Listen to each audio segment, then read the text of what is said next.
cloche du dimanche. Dimanche, un pâle ennui d'âme, un désœuvrement. Tes doigts inoccupés tapotant sourdement les vitres, comme pour savoir leur peine occulte. Ah, ce gémissement du verre qu'on ausculte. Dimanche, l'air à soi-même dans la maison, d'un veuf qui ne veut pas aider sa guérison, quand les bruits du dehors se ouatent de silence. Dimanche, l'impression d'être en exil ce jour, long jour que le chagrin des cloches influence, et sans cesse ce long dimanche est de retour. Ah, le triste bouquet des heures du dimanche. C'est un triste bouquet de fleurs qui lentement meurt dans un verre d'eau sur une nappe blanche. M'en sauver? Ne pourrais-je? Et l'éviter? Comment? Ce jour de demi-deuil aux couleurs trop calmées, où mon cœur odieux s'en va dans les fumées. J'en ai l'obsession, j'en ai peur, j'en ai froid, du spleen hebdomadaire où ce jour me ramène, tandis que je me leurre au long de la semaine, flux et reflux de jour qui s'accroît et décroît, dont l'écume est un peu de vanité qui chante. Voici que le repos dominical me hante, et déjà m'apparaît comme un repos amer, repos nu d'une grève au départ de la mer, grève morte du long dimanche infinissable, qui coagule au loin ses silences de sable.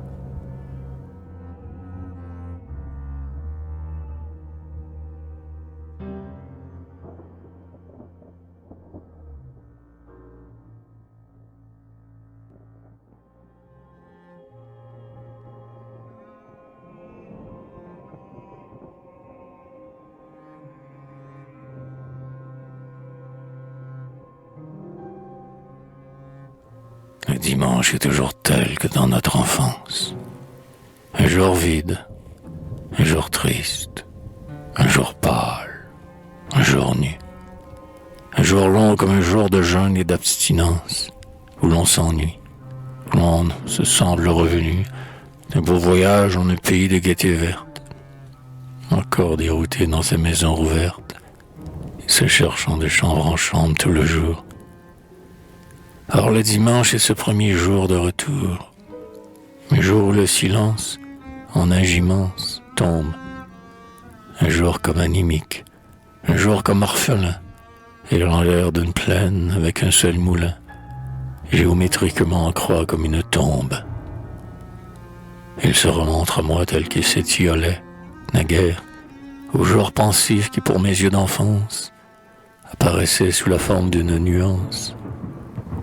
Je le voyais d'un pâle et triste violet, le violet du demi-deuil des évêques, le violet des chasubles du temps pascal, dimanche d'autrefois, en nuit dominicale, où les cloches, tintant comme pour des obsèques, propageaient dans notre âme une peur de mourir. Or toujours le dimanche est comme au jour d'enfance, un étang sans limite, où l'on voit dépérir des nuages parmi des moires de silence. Dimanche, une tristesse, un émoi sans raison, impression de blanc bouquet mélancolique qui meurt, impression tristement angélique d'une petite sœur malade dans la maison.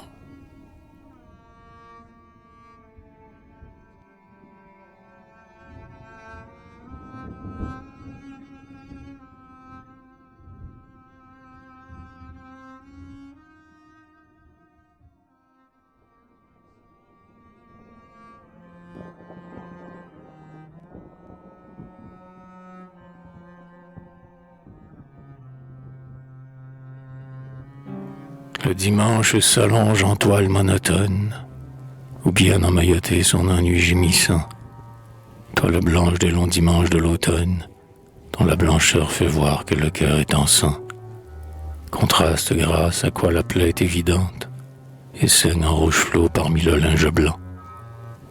Or, comment le guérir ce cœur qui fait semblant d'être heureux du dimanche où plus rien ne le hante? Comment le dorloter en un rêve opportun? Et comment peu à peu faire cette œuvre pie, qu'en douceur les instants s'en aillent un à un, comme la toile meurt fil à fil en charpie.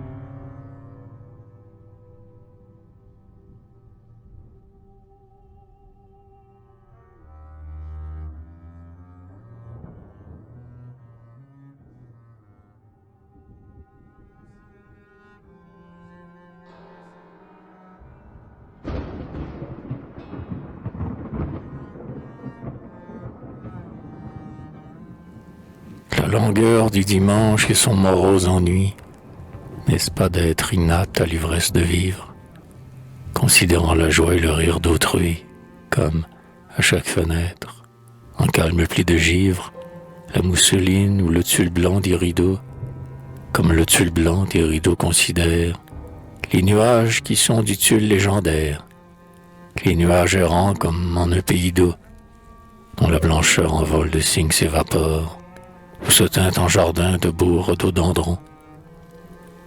Au lieu que, les rideaux, leur tulle est incolore. Ah, les bonheurs aussi dont nous nous abstiendrons.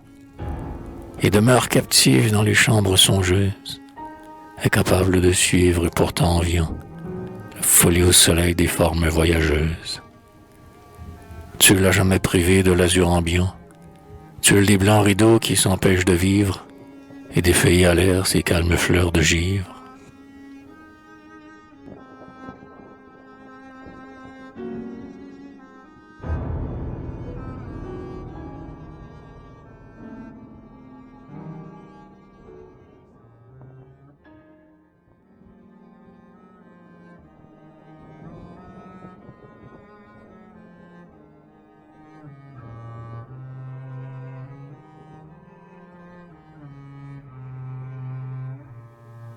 Tel dimanche pour moi sans baume de la voix, des sopranies, s'ouvrant comme une cassolette, dans quelque église, ô voix doucement aigrelette, chant comme tuyauté, comme raide d'emploi, évoquant des rochers plissés de séminaires.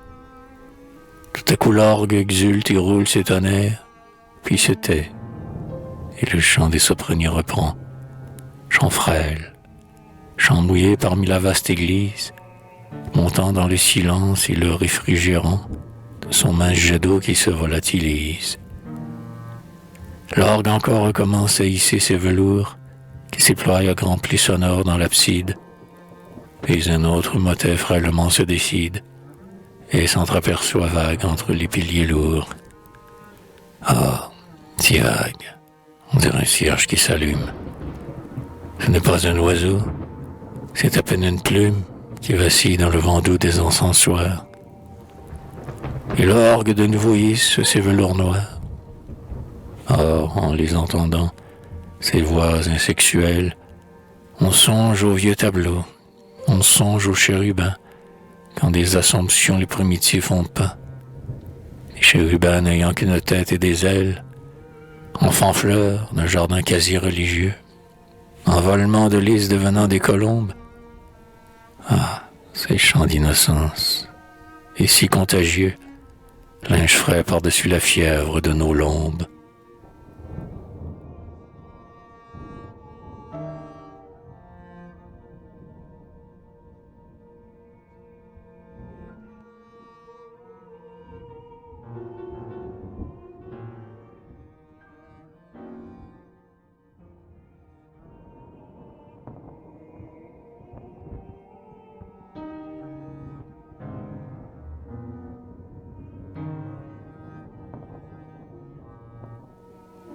Douleur d'aller, courbé sous la croix de son art, sans Madeleine, oignant vos pieds avec du nerf, d'aller seul, un dimanche, à travers les soirs ternes, sans Marthe, sans Marie le disciple Jean, seul à voir, comme des blessures, les lanternes, saigner frileusement dans un site affligeant. On sent l'ombre à son front qui se tresse en épines. Ah, quel est le calvaire où la rue aboutit. Mais un peu de pitié vient des cloches voisines, la muette bonté des choses qu'on pâtit. Et, sa peine, on les suit au pâle vitre nu, comme à des linges de Véronique s'offrant. Ô décalque fragile où tu te continues, mon âme du dimanche avec l'air si souffrant.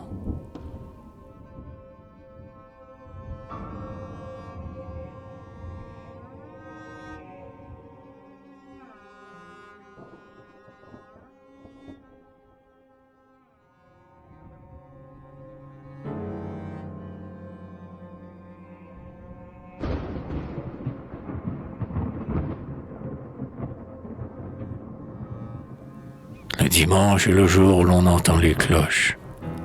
Le dimanche est le jour où l'on pense à la mort. Car, parmi le repos de la ville qui dort, les cloches vibrent mieux, ébruitant leurs reproches et leur conseil de se résigner à mourir. Elles dont coup à coup les forces sont décrues et dont nagent les lys de bronze dans les rues. Chacun en leur départ s'écoute dépérir et sent un peu de soi, de minute en minute, qui s'en va, qui s'effeuille et tombe à l'unisson, qui lentement se fane et meurt avec le son, dans l'air vorace, en une inexorable chute.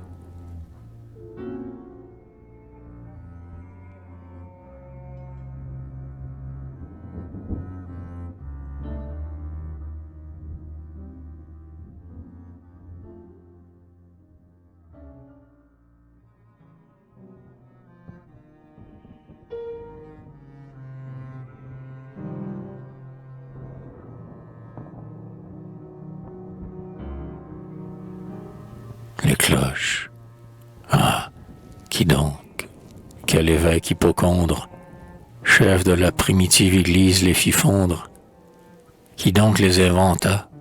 Peut-être qu'il y a un moine misanthrope, hélas d'Alleluia, qui fit avec du fer la cloche originelle, en forme de sa robe, et noire aussi comme elle.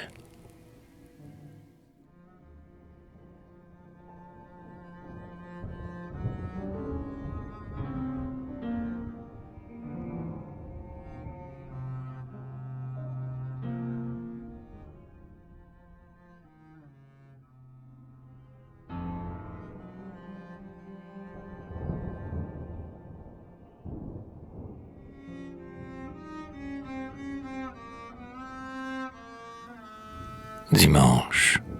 C'était le jour de lente promenade, par des quais endormis, de vastes esplanades, au long d'un mur d'hospice, au long d'un canal mort, où le brouillard, à peine une heure, se dissipe.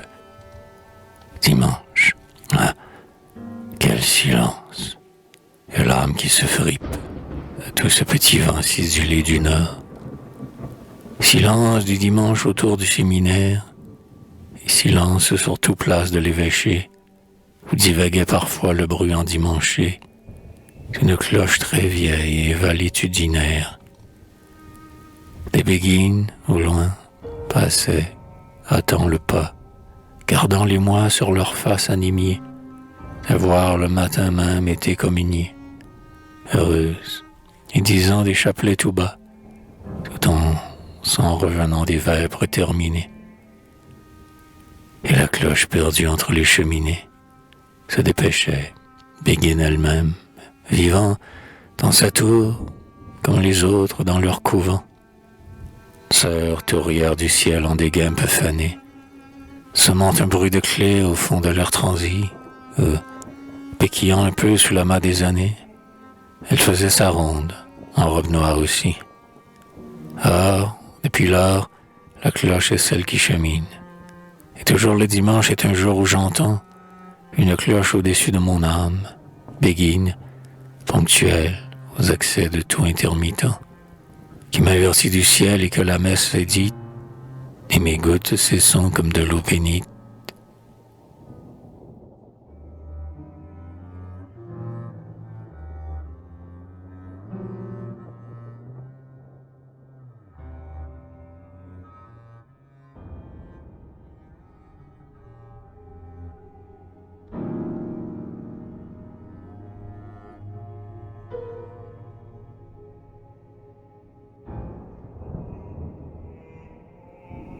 Tristesse, je suis seul, c'est dimanche, il pleuvine, Les vitres sont déjà comme des crêpes à mort, que faufile n'est plus intermittente et fine.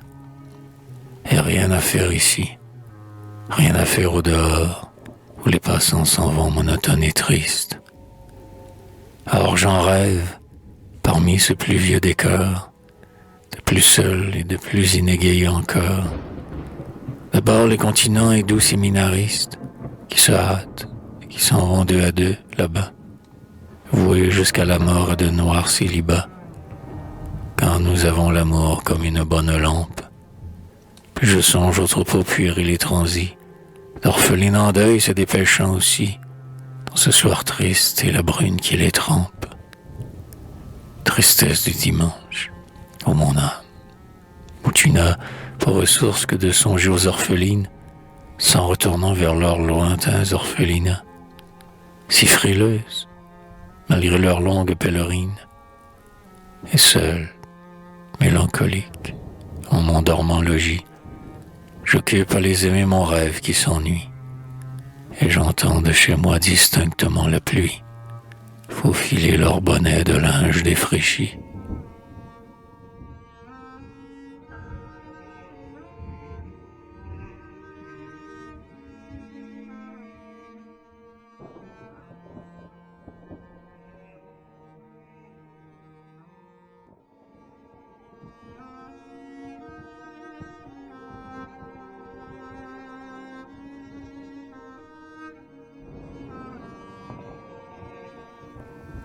Les cloches des dolents dimanches sont des gloses, élucidant le cas des choses inécloses, de ce qui fut naguère et qui n'a pas duré, raisin qui s'évapore aussitôt pressuré, étang qui se dessèche en un beau paysage, voix des enfants de cœur qui sont morts en bas âge, et dont nous retrouvons dans les blancs angélus les soprani filant leur son irrésolu.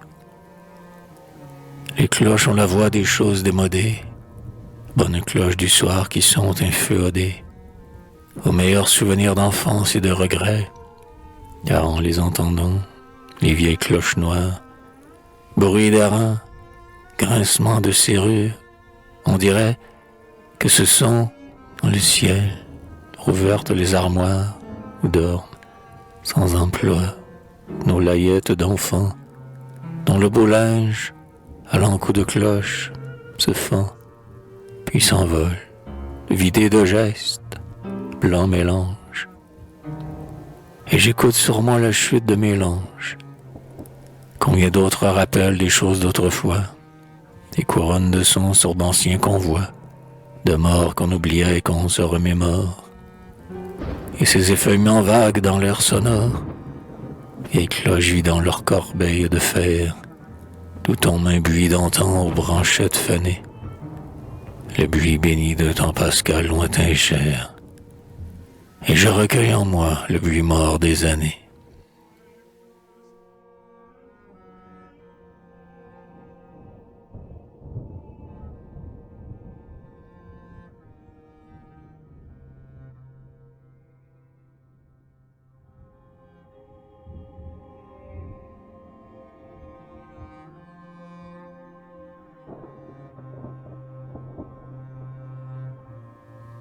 Le dimanche est un ciel vide et silencieux, où j'écoute frémir les coiffes des béguines, dont la marche aboutit à mon cœur anxieux. À l'eau de bruit autour des faces ivoirines, à l'eau de bruit malgré l'absence m'arrivant. Cela vient vers moi de si loin dans le vent, ces frissons de cornettes en forme de colombe, quelque chose de blanc qui est sur les fronts, surplombe. Elle faite de neige et de linge qui dort, elle faite aussi d'un peu de clair de lune, qui paraissent, et un repli ressort, être le Saint-Esprit descendu sur chacune. Car les béguines sont les sœurs du Saint-Esprit, et leur calme couvent, dans les enclos gothiques, ne sont-ce pas plutôt des colombiers mystiques? Et saints d'âme, encore un peu, Dieu les proscrit, qui se reposent là, dans des haltes bénignes, en picorant les grains bénis des chapelets, mais s'en iront bientôt par les soirs violets, sur leurs ailes de linge aux blancheurs rectilignes.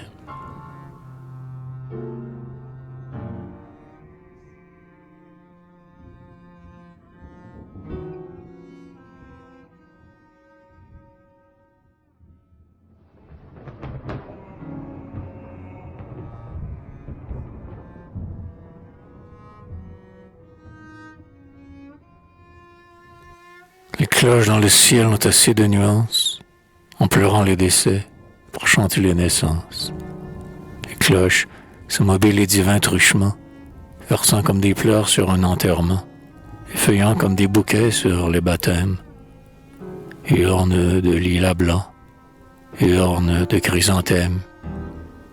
Tantôt on y perçoit les bruits d'un corbillard, qui s'en irait dans la banlieue le brouillard, puis, à d'autres moments, oscillant en mesure, sur les nuages blancs rideaux de guipure, les cloches, dorlotant les cœurs d'enfants nouveaux, ont le balancement musical des berceaux.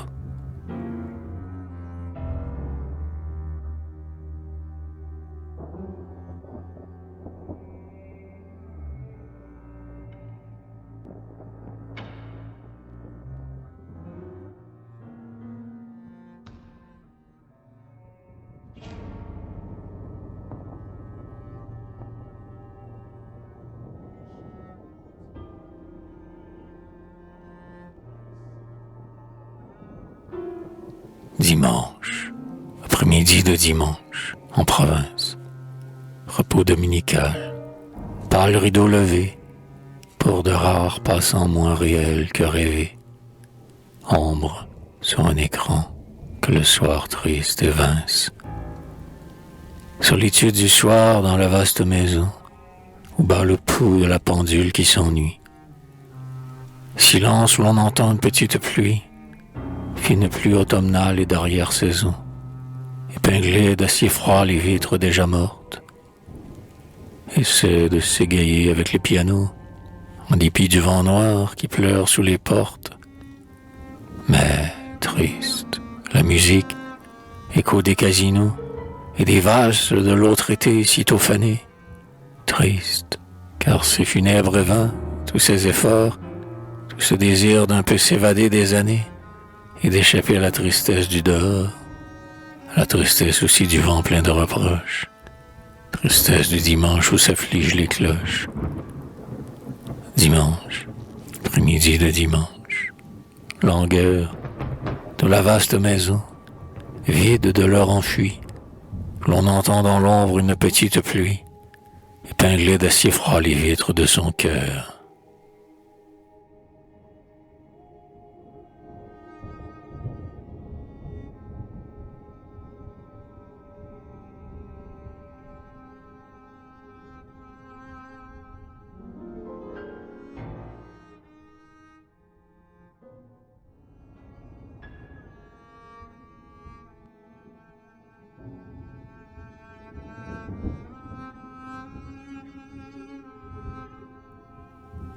Les longs dimanches soirs, toutes ces existences, réduites à songer si tristement, là-bas, vieille fille qu'on voue à des impénitences, cœur vierge dans le noir étui des célibats, et des hortensias, couleur de leur visage, se fanent lentement sur les châssis.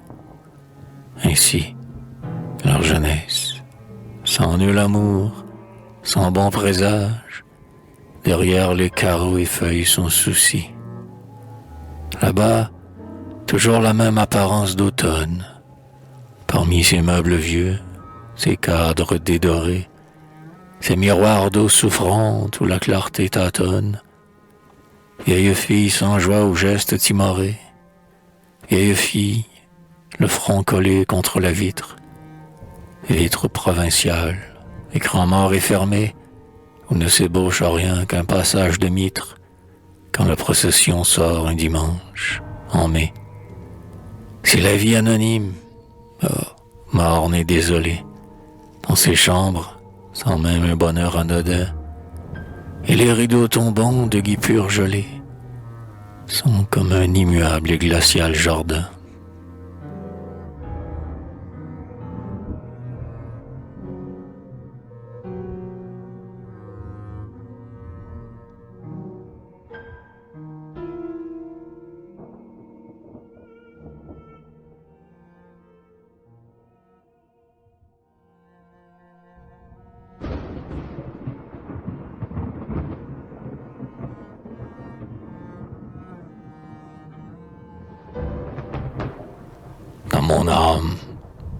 des guirlandes d'encens bleu, vont des processions d'anciennes fêtes Dieu.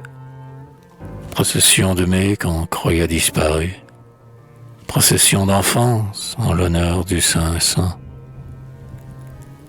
Car mon âme a toujours, dans le noir de ses rues, quelques processions au plein champ grandissant, voix s'ajourant dans moi comme filigranée, enfant de cœur aux voix douces, aux frêles voix, ciselure des beaux dimanches d'autrefois, or frais qui s'éternisent aux chasubles fanées. Et dans mon âme, où rêve un ensemble luisant, parmi les prêtres noirs de blanches théories, s'attarde la fiole en des orfèvreries, rouge du seul rubis possédé du saint sang. Aux gouttes de la plaie ouverte par la lance, la relique sacrée en mon âme s'avance. Or, supposez un heurt sur le cristal béni, et voyez-vous soudain couler tout l'infini, et voyez-vous, en moi, mon sang qui s'étiole, rajeuni par le sang divin de la fiole.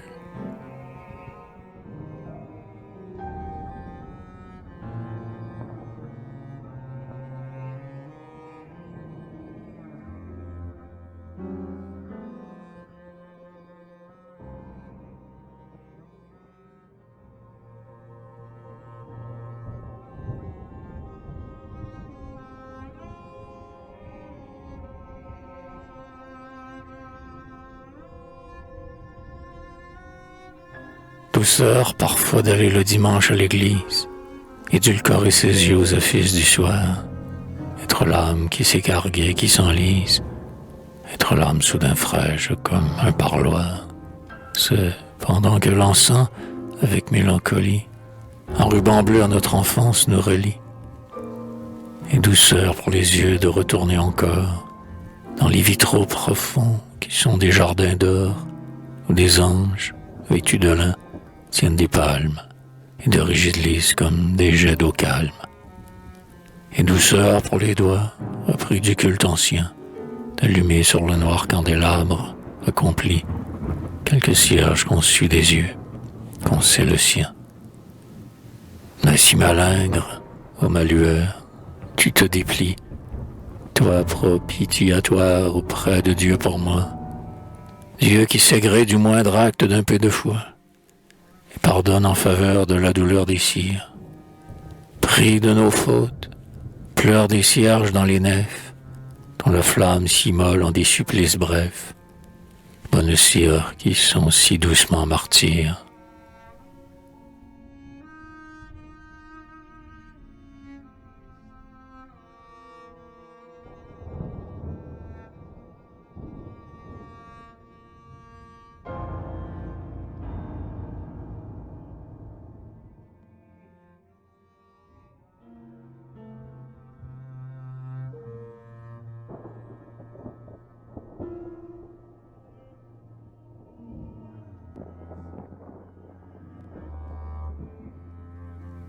L'eau houleuse du port est sans mirage aucun, mais dans le somnolent dimanche, il suffit qu'un souffle d'air passe au fil du bassin qui repose pour propager le vert reflet des peupliers. Quand se crispe en frisson de moire l'eau morose, c'est ainsi que la cloche au glas multiplié, dans l'âme du dimanche, où toute rumeur cesse, agrandit longuement des cercles de tristesse.